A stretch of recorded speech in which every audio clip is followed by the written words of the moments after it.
moment I started reading. And I just have a printout because like the book is going to reach in a couple of weeks. I don't know why we don't have any in our local store. But then the moment I started reading there. I have it. Really? I bought it a long time ago. They only have Think and Grow Rich. I don't know why they don't have this one. This is an amazing book. I love it. What? Yeah, exactly. This is the, I think the one of the original ones, 12 Riches of Life. Yeah, that's the first chapter. Yeah, that's the first chapter. It's beautiful. The moment I started reading it. Now, Nehru, before we dive in, why don't you share with us your pre-thoughts on the book, like the vibe that it's already putting you in? Well, it's more of a summary, I would say, summary of the other book that I had, which is A Law of Success, which is almost, I would say, 3 times the thickness of this book, right? Or maybe 4 times. So it's a condensed version. How would I say? You know, like just like how Napoleon put it, yeah. It's like you know, you go to a grape farm. And not only you take the grapes, but you squeeze it, take the best of the juice, and it's here. It's in this book. Wow. Right. So it's a summarized version of the entire goal of that, you know, the Law of Success and the 7, what do you call, the Think and Grow Rich book. It's all here. And it's beyond that, actually. It's beyond that. So do you think, although it's compressed, it still has the golden nuggets that will actually help the readers to? It has. This is a matured version. I would say when he wrote the Law of Success, that was, I would say, is the first version. And he had a lot of ideas. And then subsequently, you know, many years later, he got a lot of ideas after his lectures, everything. And that's the content of this. Focused in fact, version. There's another one more book where he actually spoke about something that not many people would believe in, which is when he start having conversation with the universe. Right. Wow. So, and it's a real conversation. The universe actually start talking to him while he was writing his book. And he was inspired through all those conversations as well. So that was amazing. Wow. I have never heard of that before. Having a Never heard of that. conversation. I'll share that with you as well. Please do. Like I heard, I mean, I know having conversations with God, but I mean with the universe. Wow. This is not God. This is the he universe. was observing. I mean, the energy was actually observing while he was preparing the book, and started talking to him, and he started giving him inspirations on the contents. So that is quite a scary story to tell, but yeah, he mentioned it in that book. I think it's like, you know, I think, first of all, I believe in this. So I believe in that the kind of energy that you know, exude comes back to you, and it propels, and it attracts people to you. So 100% believe this. I would be on a good mood. I close more deals when in another day I'm not in that like exact positive mindset, going through the same presentation, everything, even sometimes wearing the same, you know, outfit, but it's not the vibe. The vibe is not the same. Absolutely. Absolutely. So Divya, any pre-thoughts before we dive in? I'm just excited to be here and talking about that because I love the way Nehru put it, talking with the universe. Yeah, having a conversation in a positive way. In a positive way. Absolutely. So this guy kicks in here and says, I love the sentence, the starting sentence. He says, some seek the easy way to riches, hoping to find it without giving anything in return. That too is a common desire. But it's a desire I shall hope to modify for your benefit. As from experience, I have learned that there is no such thing as something for nothing. So, like, you know, everybody wants to go to heaven, but not everybody wants to die. You gotta die to go to heaven. So then he jumps to a very interesting, I mean, although like this theory, I know it like in core, but the moment he starts talking about our two selves, like we're going to be opening a discussion here. He says, Before I describe the 12 great riches, let me reveal to you some of the riches you already possess, riches of which you may not be conscious. First, I'd have you recognize that you are a plural personality. Although you may regard yourself as a single personality, you and every other person consist of at least 2 distinct personalities, and many of you possess more. There is that self which you recognize when you look in the mirror, and that is your physical self. He's not talking about that one. But it's not only the house, this is the house in which your other selves live. In that house, there are at least 2 individuals who are eternally in conflict with each other. One is a negative sort of person who thinks and moves and lives in an atmosphere of doubt and fear and poverty and ill health. This negative self expects failure and is seldom disappointed because they're always on this negative expectation. It dwells on sorry circumstances of life which you want to reject but seem forced to accept. Poverty, greed, superstition, fear, doubt, worry, war, COVID, and physical sickness. Your other self, however, is the positive sort of person who thinks in a dynamic, affirmative terms of wealth, sound health, love, friendship, personal achievement, creative vision, service to other service, and who guides you unerringly to the attainment of these blessings. Your thoughts, Nehru? Actually, this reminds me of when I teach my students on this subject. I will make it visual for them. I will give them 2 envelopes. One is a black envelope and one is a white envelope. And I'll tell them, this is what life gives you. It will have both. But then you can consciously choose either one of them, the black envelope or the white envelope. The white envelope contains whatever you said, Doa. The white envelope contains hope, contains wealth, contains love, contains happiness. Everything is in this white envelope. The black envelope contains failure, love, failure, being poor, poverty is part of it, rejections, and all the negative things are in the black envelope. So I will just ask the participant, choose consciously. And that reminds me of the blue pill and the red pill as well.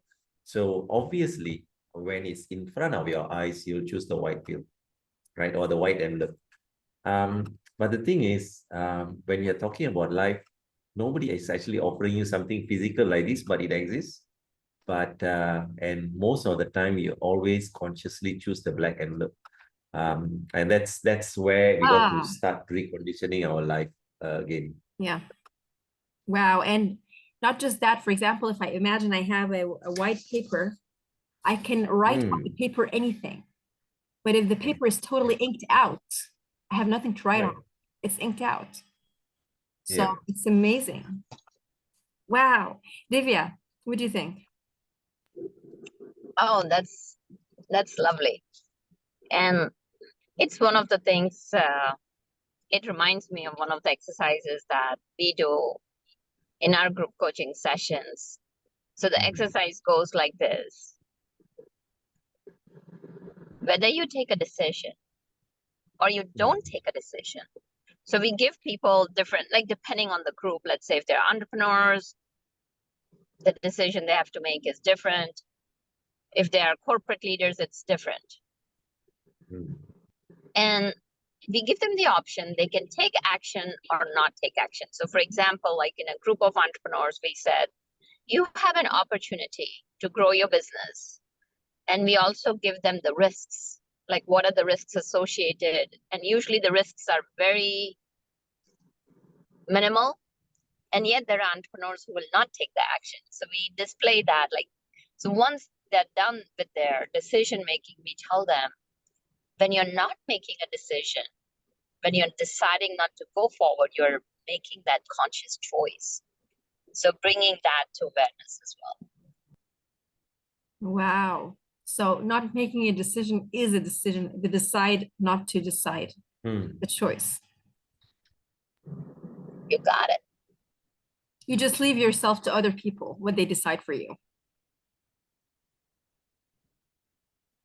Very true. And that again kind of goes back to either things, especially to branding, as we are talking about, is when we talk about either you create a narrative that decides how people see you, or you let other people create an opinion or form an opinion about you, and the market will see you as they want to see. I love that. He actually reminded me of a friend I was talking with this week. And he is a genius, right? He is like one rare specialist or expert. And then he goes, I don't want to be a world-class, coach. I don't want to be that. I can't do that. I'm not confident enough to do that. I just want to do my thing like with small groups of people. I'm not an entrepreneur. Like every time he speaks this, I say that's a decision. I wanted to tell him that's a decision you just made. That's a decision you just made. But you are unique. I mean, if he doesn't see it, if he decides not to see it, nobody will. It's a pity. Absolutely. Yeah. And that's the reason why so many people end up playing small and not showing up for themselves and not showing up for others. Yes, yes. And they think it's easier to play small, but it isn't. What do you think, Nehru? Is it easier to play small? It's definitely easier to play small, but you can't get anywhere, right? It backfires. So yeah, it's unfortunately 90% of that, in that category. It's only the 10% who are really go all out, in achieving success, and that's one of the reasons. Yeah, absolutely. It's a choice, like you just said. So this is like the two selves. So we're definitely all sort of kind of schizophrenic in a natural way, and maybe multiple personalities in there, but definitely minimum two: the happy person and the sad person, and then or the miserable person. And then he says something else. You have many other priceless assets. So that's how this book is so unique. We always talk about like money and wealth when it comes to reading these books. But this book, Napoleon Hill, shows us that it has to be interconnected to other things as well. It can't play on its own. Money cannot play on its own. It has to be interconnected. So he says, there are many other priceless assets of which you may not be aware, hidden riches you have neither recognized nor used. Among these is what we might call vibration center. Now he starts talking about our vibration center, which Bob Proctor talks about all the time. And he says, when your negative personality is in control, your sensitive receivers register only the negative messages of countless negative personalities in this universe. Quite naturally, this leads to, what's the use? I haven't got the chance.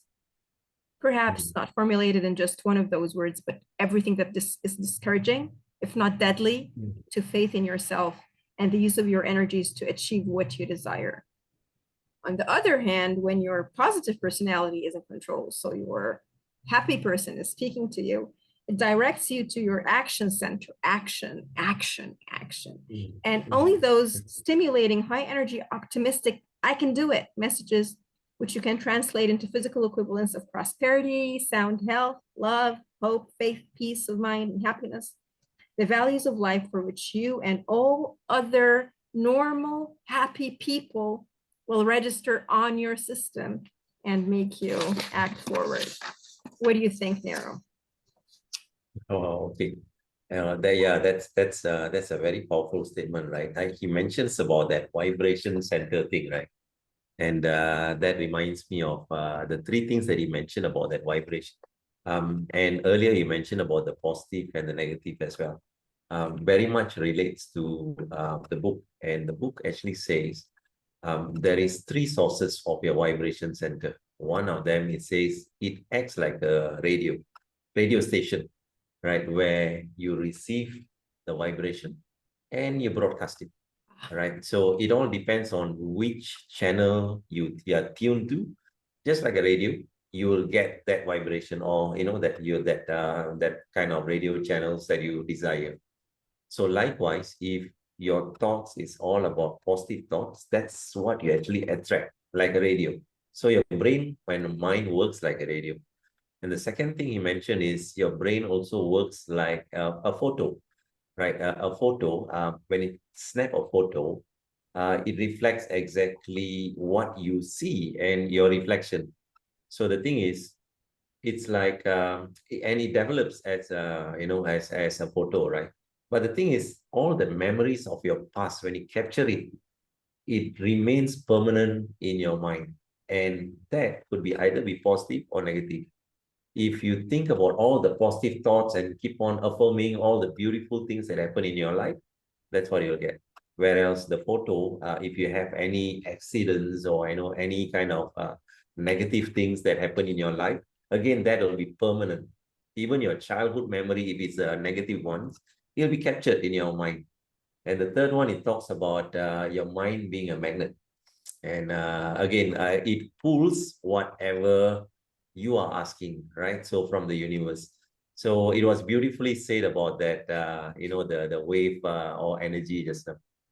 Wow, it's beautiful. This radio station, if I just think about this, like I can make the decision to, like, turn it on a sad song and feel miserable, or turn it on a happy Exactly. light song and feel happy. And again, you What's got to this? consciously do it. Otherwise, it might be just keep on hitting your head with all the negative thoughts. Oh my God. Oh my God. Divya.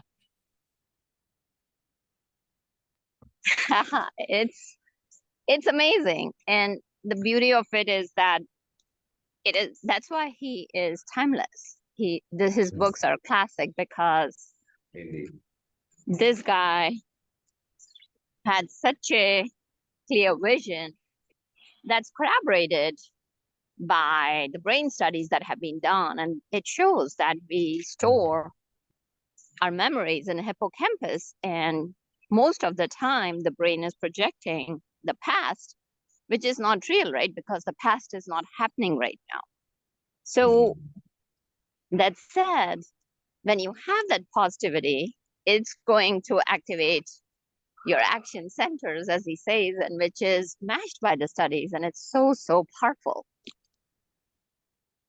Absolutely. It's like reliving painful incidences or fearful incidences in the past, which has already finished, or experiencing fear or doubt in the future, which hasn't even started and is sort of in your control. I mean, you can influence the future in every possible way. You as a human being, and you can pray and God will help you. You can go to people and ask them and they will help you.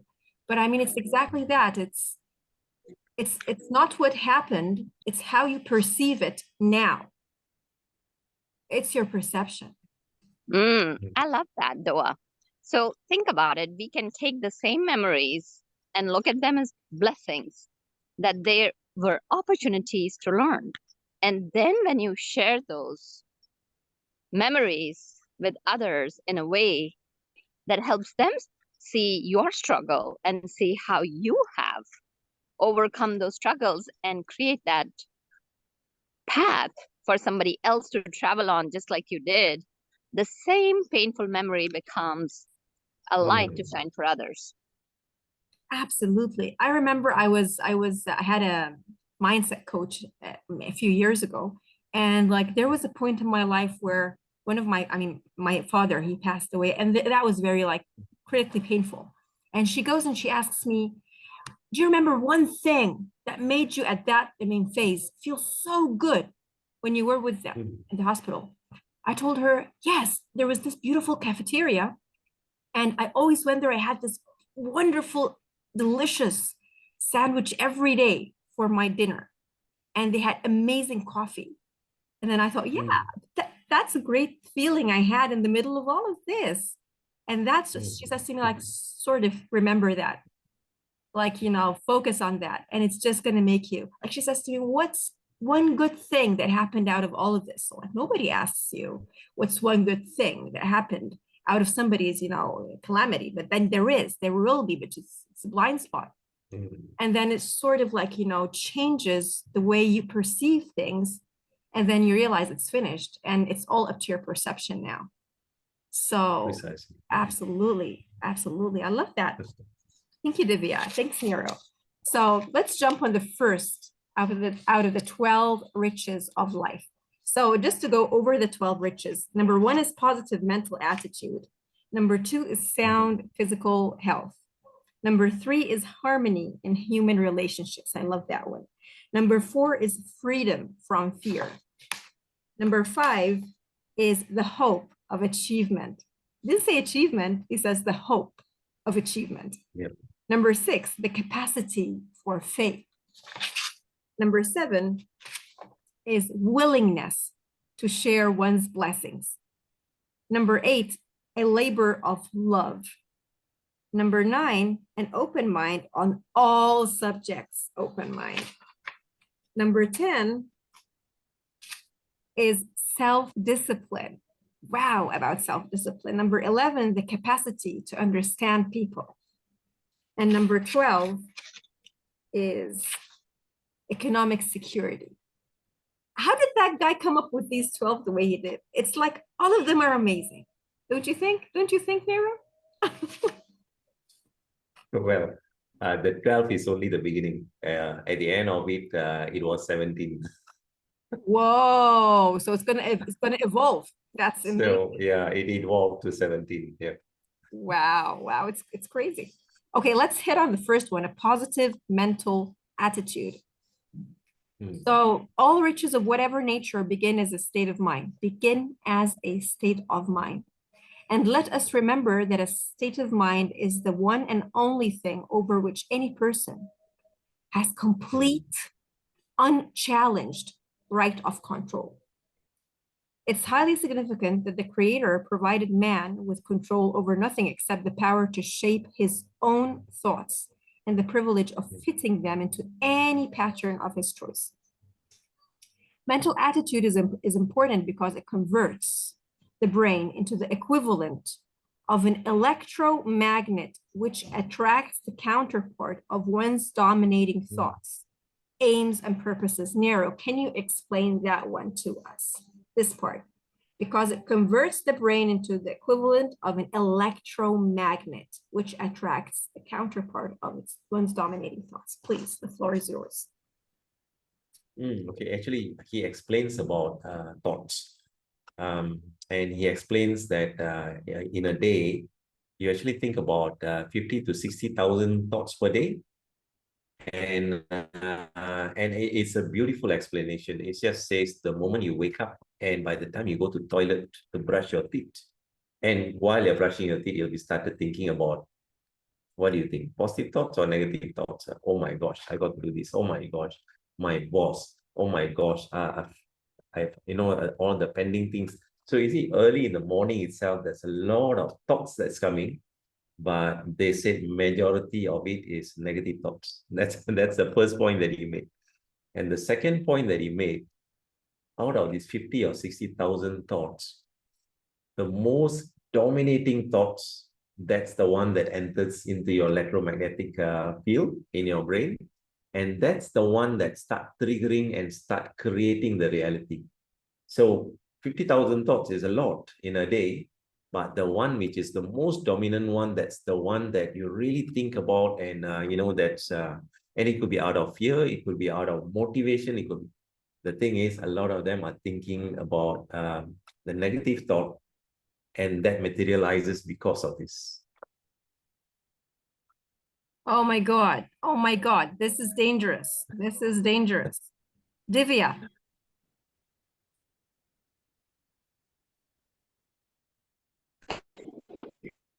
Well, there is on the spot. He's right. He's on the spot, but he's spot on that we have so many thousands of thoughts. So think about it. Take an example. Recently, one of my clients, I love to tell stories. So he said that, because there's nothing to look forward to. Oh, she's going to be coming back. Until Divya joins back, Nehru, let's do a little, like, let's do a funny demonstration. Because like we agree, like our subconscious mind is like, you know, a puppy. It just receives anything. It's happy with anything. Yeah. So like you wake up, like you say to yourself, I want to eat. This food looks good. I'm worried about my income this month. I got to take the kids to school. I want to go and play some sports. I'm worried about my income this month. I go and when I finish my work, I want to clean the car. I'm worried about the income this month. So you keep hitting. Keep hitting. Yeah. And then your subconscious mind says, oh, that seems like an important idea. Let's do it. Exactly. And the thing is, it doesn't know whether you're telling the truth or whether you're lying, but it knows you're saying something, so it will execute it for you. If you remember this guy, the genie, your thoughts is just like that. You'll just say, yes, master, I'll get it for you. Oh my God. Oh my God. So like, so this says, oh, if I'm worried about my income, it must be really hard to make the income. Let's make it hard. It's gonna, we're gonna see some resistance right up there. And like then manifests, like you said, converts and makes you aware of everything that's going to make life hard for income this month. Right? Yeah. So and the other thing that when it comes to this topic of positive mental attitude in this book, it also says something which is how do I say, shall I say dangerous or something? It says, according to Napoleon Hill, study shows that 60% of children, their thoughts are always negative. Oh. Right? Because that's the way they were brought up. As in, if you look at Asian kids, for example, why are you not eating this? Why are you doing this? Why? And they'll start comparing, you know, your brother is doing this. Why are you not doing this? And all of these are actually being planted in their mind. And it's just like watering a plant. It grows exactly like what their parents want it to be. Oh, be lousier than your brother, you know, and they're actually being trained throughout their life, and they accept that that is their life, all the negative thoughts. So that's a dangerous precedence, actually. It sinks in. It sinks in a child's mind. It's very open because it's very open. Yeah. Divya, we're happy to have you back. So you were mentioning something that was so important. What was it? She's connecting to audio. Yeah. You're still connecting to audio, Divya. We can't hear you. Not yet. Can't hear you yet. It's coming through. You're coming through though. It's like, oh, she's going to be reconnected.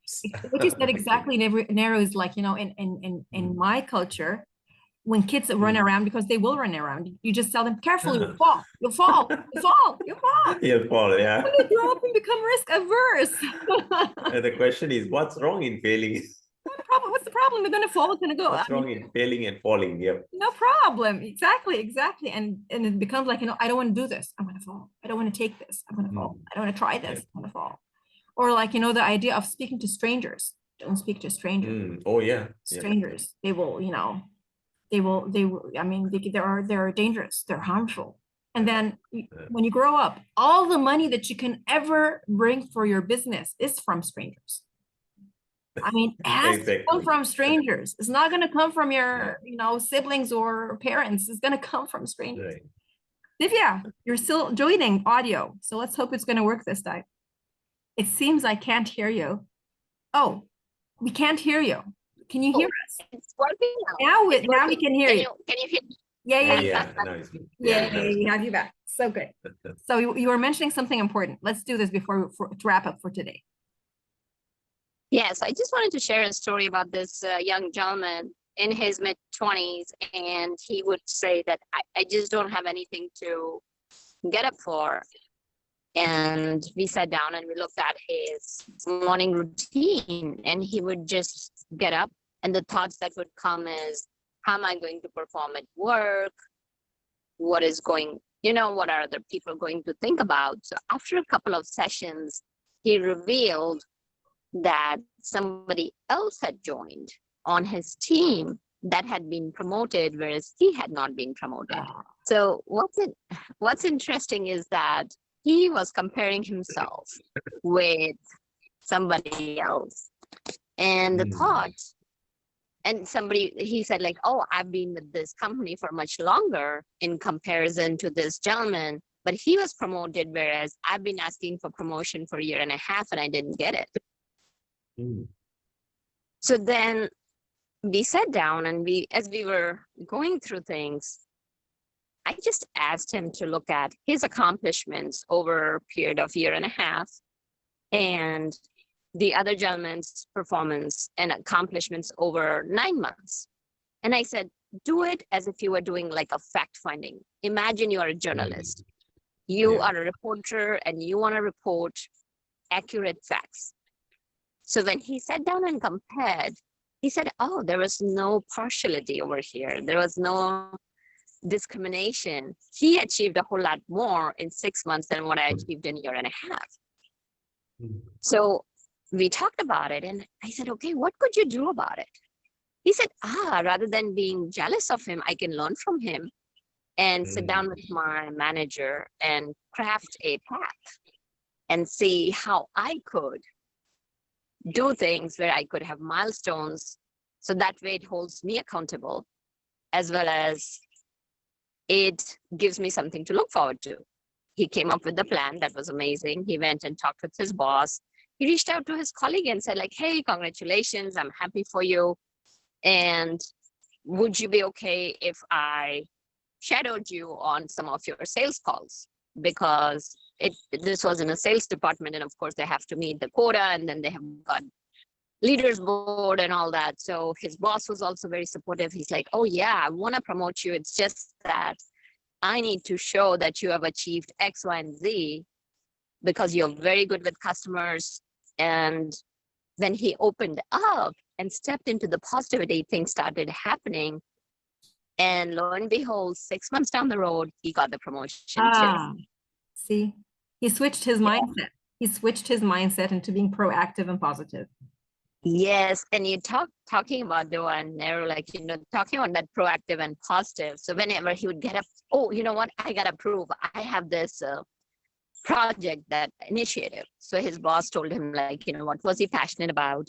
So bringing that passion in again, along with the positivity. And when he brought in the passion, working on a project that he loved, he shined. He shined. And it's like he can compete with him. He can even compete with him and still enjoy it. He doesn't have to hate on him. He can enjoy this and be excited in competing and see who's going to win. And then try to compete again. And enjoy this. Absolutely. I love this. So it's been like a wonderful session, and we're just covering today the positive mental attitude. It's a big topic. I'm sure we're going to be revisiting it again and again. It's everything. Oh, yeah. Everything. And final lines before we wrap up, Nehru, Divya? Well, one thing I'll say is that I believe in you. I'm cheering for you. And if you're watching this video, you're in the right place, because you would not be watching it if you didn't want to bring a change. Or so go about taking that one tiny little step. It doesn't have to be a leap of faith where you're jumping off the cliff. No, you can just kind of think about like, okay, how can I learn rock climbing and then either climb up the rock or climb down the rock? So take that one simple step and know that we are with you. Thank you, Dua and Nehru. Thank you, Divya. Nehru, your final advice before we leave for today, before we wrap up? Adding to Divya's message is, the first thing is take that step. At the same time, do not assume that if you take that step, tomorrow will be a grand success for you. No, it's a habit. It's a mind conditioning and being able to connect with the universe. And they said habit takes at least about, some says 21 days, some says 48 days. But it's around that time, but you got to be disciplined enough to consistently repeat this habit. Then we are heading towards success as well. Absolutely. Thank you very, very much. It was a wonderful conversation today, and see you next Thursday. So stay in a positive vibe. Bye-bye. Take care. You too, thanks.